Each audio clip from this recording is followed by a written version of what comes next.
Hello everyone, welcome back to the channel. RRB CBT 2 हो या फिर एसएससी जेई या कोई भी जेई लेवल के क्वेश्चंस हो या कोई भी एग्जाम के लिए आप प्रिपेयर कर रहे हैं तो ये बेहतरीन क्वेश्चन प्रैक्टिस के लिए सेशन है। अगर आपने पुराने सेशंस नहीं देखे हैं तो जरूर जाके देख लीजिएगा, अच्छे क्वेश्चंस मिस नहीं होने चाहिए। Hello everyone, it's me Anchita Singh. पहले क्वेश्चन की तरफ चलते हैं। पहला क्वेश्चन है, water for irrigation supplied as per crop requirement throughout the crop period और द ईयर इज कॉल्ड। तो बेसिकली अगर हम बात करते हैं यहाँ पर, तो यहाँ पर आप देखोगे तो यहाँ पर ऑप्शंस हैं indentation irrigation, perennial irrigation, drip irrigation. जैसे कि क्या है कि नॉर्दर्न पार्ट में जाएंगे तो वहां पर जो रिवर्स है उसमें पूरे साल पानी देखने को रिवर को पेरिनियल रिवर कहा जाता है। उसी तरीके से जिस कैनाल में पूरे साल या फिर पूरे crop period, through out the crop period हमें वाटर रिक्वायरमेंट के लिए सफिशिएंट वाटर मिल जाता है, उस तरीके की इरिगेशन को हम पेरिनियल इरिगेशन। क्वेश्चन के अगर देखें, नेक्स्ट क्वेश्चन है, sprinkle irrigation is best suited for where. कहाँ कहाँ पर ऐसी चार कंडीशन दे रखी है, कहाँ कहाँ पर स्प्रिंकल बेस्ट सूटेड है। तो वहां पर हमारे पास एक रॉड होती है जहां पर नोजल लगा रहता है, वाटर हमारा पूरे ग्राउंड में रोटेट होकर स्प्रिंकल होता रहता है। तो बेसिकली अगर बात करें तो जहां पर भी स्लोप ज्यादा देखने को मिलता है, जैसे स्लोप ऊपर ऊपर नीचे स्लोप देखने को मिल रहा है, एक्सेसिव ऑयल इज इरोसिव, वहां पर हम स्प्रिंकलर इरिगेशन को यूज, जहाँ पर the land can not be prepared for surfacing करने के लिए, जहाँ पर हम लैंड को अच्छे से प्रिपेयर नहीं कर सकते, उस मेथड को भी हम स्प्रिंकलर मेशन इरिगेशन वहां पर भी यूज करते हैं। और टोपोग्राफी इरेगुलर है तो वहां पर भी हम यूज करते हैं। तो all of the above will be the correct answer. तो अगर यहाँ पर हम देखें तो कुछ जो फेवरेबल कंडीशन है स्प्रिंकलर इरिगेशन, पहला क्या होगा, टोपोग्राफी इरेगुलर होता है, जब लैंड का ग्रेडियंट स्टीपर देखने को मिलता है, और जो सॉइल है हमारी इरोजिव मतलब बहुत आसानी से इरोड हो सकती है। वाटर टेबल जो यहाँ पर अभी ऑप्शन में दे रखा, तो वहां पर अगर हम बात करें, अगर वाटर टेबल की बात करते हैं तो वाटर टेबल जो है वो हाई होता है। अगर वाटर टेबल इज हाई तो वहां पर भी हम इरिगेशन करते हैं। ट्वेल्व, जहाँ पर seasonal water requirement is low, यहाँ पर सीजनल जो वाटर रिक्वायरमेंट है वहां पर अगर लो है, वाटर की जो अवेबिलिटी है वो डिफिकल्ट है, तो वहां पर भी हम इस तरीके के इरिगेशन को यूज करते हैं, स्प्रिंकलर इरिगेशन को यूज करते हैं। नेक्स्ट क्वेश्चन की तरफ चलते हैं। नेक्स्ट क्वेश्चन है, on rolling land the method of applying water is, which of the following method of applying water may be use rolling land. तो रोलिंग लैंड पर कौन सी तरीके की हम irrigation method, border flooding, check flooding, furrow flooding या फिर free flooding. ऐसी कंडीशन के लिए हम फ्री फ्लडिंग करते हैं। फ्री फ्लडिंग की बात करें तो फ्री फ्लडिंग की जाती है। वहीं पर अगर हम बात करते हैं यहाँ पर जो हमारा फुरो फ्लडिंग होती है, जहाँ पे हम जैसे इस तरीके के लीव्स बनाते हैं, बात करें तो ये हमारी किस लैंड पर होते हैं। तो जो माइल्ड स्लोप लैंड होती है, जहाँ माइल्ड स्लोप लैंड देखने को, वहाँ पर हम फुरो फ्लडिंग करते हैं। चेक फ्लडिंग या फिर बॉर्डर फ्लडिंग की बात करें तो यहाँ पर यूनिफॉर्म स्लोप देखने को मिलता है, क्योंकि हम इसमें क्या करते हैं, उसको बिल्कुल जो है बेसिकली काट काट के बनाते हैं। तो यहाँ पर जो है हमारा यूनिफॉर्म स्लोप देखने को मिलता है बॉर्डर फ्लडिंग और चेक फ्लडिंग में। पहले इस क्वेश्चन का आंसर हमारा फ्री फ्लडिंग हो जाएगा। नेक्स्ट क्वेश्चन को देखते हैं। क्वेश्चन है, which type of irrigation is practiced when the water supply is too low a level to run by gravitation of the land। तो अगर हमारे जो लैंड ग्रेविटेशन की वजह से अगर वाटर हमारा ठीक से सप्लाई हो पा रहा है, तो किस तरीके की irrigation, indentation irrigation, river canal irrigation, lift irrigation और फ्लो इरिगेशन। तो ऑब्वियसली अगर हमारी ग्रेविटेशन की हेल्प से वाटर हमारा रीच नहीं कर पा रहा है लैंड पर, तो हमको वाटर जो है वो लिफ्ट करना पड़ेगा। तो यहाँ पर हम कुछ तरीके का इरिगेशन यूज करेंगे, lift irrigation will be the correct answer of this question. Next question is, irrigation canals are generally aligned along, जो इरिगेशन कैनाल होते हैं वो जनरली किस तरीके से हम लाइन करते हैं, contour line, watershed line, straight line या फिर वैली लाइन। और आप देख सकते हो ये क्वेश्चन एग्जाम में कितनी बार पूछा गया है। तो this questions are very important for the exam, बहुत ज्यादा इंपॉर्टेंट है अगर हम बात करते हैं। तो यहाँ पर कंटूर लाइन, वाटरशेड लाइन या फिर हमारे स्ट्रेट लाइन या वैली लाइन में से क्या आंसर होगा। वेल, तो अगर हम डिस्कस करें तो बेसिकली इरिगेशन कैनाल हमारी वाटरशेड लाइन या फिर जिसे रिज लाइन भी बोला जाता है, जिसे हम रिज लाइन भी बोलते हैं, गड़बड़ लिख, रिज लाइन भी बोलते हैं। तो लाइन के थ्रू यहाँ से दोनों तरफ हमारा वाटर जा सके, तो ये वाटर शेड लाइन होती है, फिर रिज लाइन जो होती है, ये अलोंग हम जनरली अलाइन करते हैं कैनाल को। लेकिन अगर हम बात करें यहाँ पर जो हमारी बेसिकली इरिगेशन डिस्ट्रीब्यूटर कैनाल होता है, ये तो इरिगेशन कैनाल हो गया। एक होता है इरिगेशन डिस्ट्रीब्यूटर कैनाल। अगर इसकी बात करते हैं, डिस्ट्रीब्यूटर कैनाल की बात करें, ये स्ट्रेट लाइन के अलोंग हमारी अलाइन होती है। ये जनरली अलाइन होती है हमारी किसके अलोंग? ये अलाइन होती है हमारी स्ट्रेट लाइन के अलोंग। क्वेश्चन का आंसर बेसिकली हमारा बी ऑप्शन हो जाएगा। लेकिन अगर इरिगेशन डिस्ट्रीब्यूटर कैनाल के बारे में पूछा जाता तो straight line will be the of this question.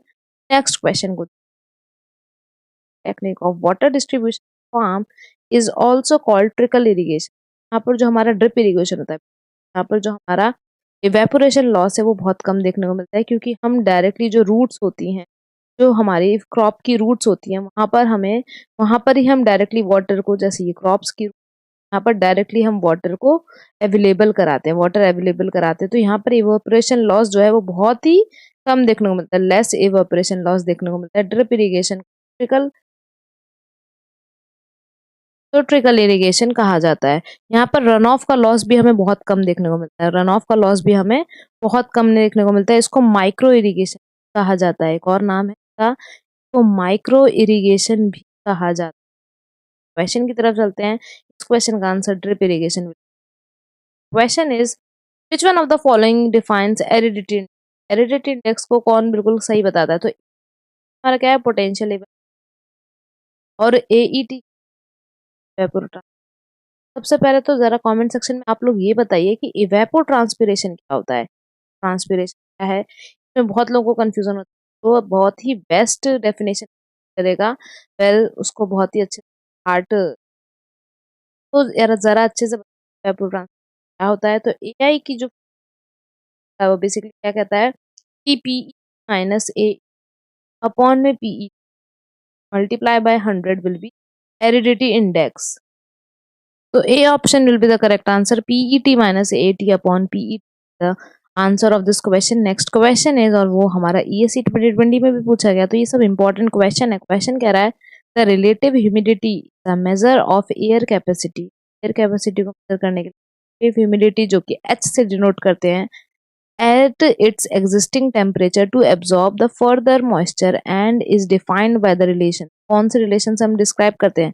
जो रिलेटिव ह्यूमिडिटी होता है, अगर हम इसकी बात करें तो बेसिकली यहाँ पर फॉर्मूला होता है हमारा, जो एक्चुअल वेपर प्रेशर है अपॉन में जो सेचुरेशन पे वेपर प्रेशर है। तो एक्चुअल वेपर प्रेशर को, जो है हमारा वेपर प्रेशर, उसको हम ई से डिनोट करें, तो actual vapour pressure divided by जो हमारा नीचे आ जाएगा हमारा सेचुरेशन वाला वेपर प्रेशर। तो जो हमारा ई है उसमें हम डिवाइड करेंगे ई एस से, तो ई upon E S will be the correct answer. यहाँ पर आप देख सकते हो हमारा बेसिकली जो ए ऑप्शन है, ए option will be the correct answer of this question. ESC 2020 में पूछा गया है, मतलब और जो एग्जाम्स है उसमें पूछने के बिल्कुल इंपॉर्टेंट है, क्योंकि ईएससी के ही क्वेश्चन को लोग आधार बना के और एग्जाम में पूछते हैं। नेक्स्ट क्वेश्चन की तरफ चलते हैं। नेक्स्ट क्वेश्चन है, what is the chemical symbol of ice as per UNESCO terminology. तो आइस का केमिकल सिंबल क्या है? ईएससी 2008 में पूछा गया है, H8O4, H2O, H6O3 या फिर H4O2। तो कभी कभी तो बहुत ही इजी क्वेश्चन दे देते हैं, वाटर या फिर आइस, ये दोनों ही फॉर्म है, तो इनका केमिकल सिंबल क्या होगा? H2O will be the correct answer of this question. Next question को देखें। नेक्स्ट क्वेश्चन है कन्वेक्टिव, साइक्लोनिक, फ्रंटल और ऑरोग्राफिक। तो किन किन की वजह से ये देखने को मिलता है? तो कन्वेक्टिव की अगर बात करें तो बेसिकली कन्वेक्टिव हमारा जो है, अगर इसकी बात करें, ये जो हमारा रेनफॉल है, टाइप ऑफ रेनफॉल है, ये किसकी वजह से देखने को मिलता है? तो ऑरोग्राफिक जो है सबसे इजी, ऑरोग्राफिक जो है वो माउंटेन के बैरियर की वजह से देखने को मिलता है, मतलब डी का 2 हो जाएगा। डी का 2 होता है, सी ऑप्शन कैंसिल हो गया, डी ऑप्शन कैंसिल हो गया, दैट मीन सी का हमारा फ्रंटल हमारा वार्म और कोल्ड एयर मासेस की वजह से होता है। साइक्लोनिक की अगर हम बात करें तो साइक्लोनिक में हमें 4 और 3 ऑप्शन है, या तो प्रेशर डिफरेंस की वजह से या फिर टेम्परेचर डिफरेंस की वजह से। और कन्वेक्टिव हमारा किस वजह से हो सकता है? एटमॉस्फेरिक डिस्टर्बेंस की वजह से या फिर टेम्परेचर के डिस्टर्बेंस की वजह से, टेम्परेचर डिफरेंस की वजह से। तो जो कन्वेक्टिव है बेसिकली वो हमें टेम्परेचर के डिफरेंस की वजह से देखने को मिलता है, और जो हमारा बेसिकली साइक्लोन है वो प्रेशर के डिफरेंस के देखने की वजह से मिलता है। जब एंटी साइक्लोनिक या साइक्लोनिक जो होते हैं ये प्रेशर डिफरेंस की वजह से देखने को मिलेगा। और कन्वेक्टिव जो हमारा रेनफॉल है, अगर इनकी बात करें तो इसका रीजन क्या है? जो टेम्परेचर का डिफरेंस है। तो यहाँ पर हमारा 4, 3, 5, 2 will be the correct answer of this question, that means is the correct answer of this question. तो अगर हम बात करते हैं यहाँ पे तो बी ऑप्शन करेक्ट आंसर है। नेक्स्ट क्वेश्चन भी हमारा जो है ग्रुप 1 ग्रुप 2 हमारा मैचिंग का क्वेश्चन है, जहाँ पर stream flow velocity, evapotranspiration rate, transfer infiltration rate and wind velocity है। और इनको किन के हेल्प से मेजर करते हैं इसके बारे में बात की गई। तो विंड वेलोसिटी की अगर हम बात करें तो एस का हमारा 1 होता है, और 1 होते ही पहला ऑप्शन और हमारा लास्ट ऑप्शन कैंसिल हो जाएगा।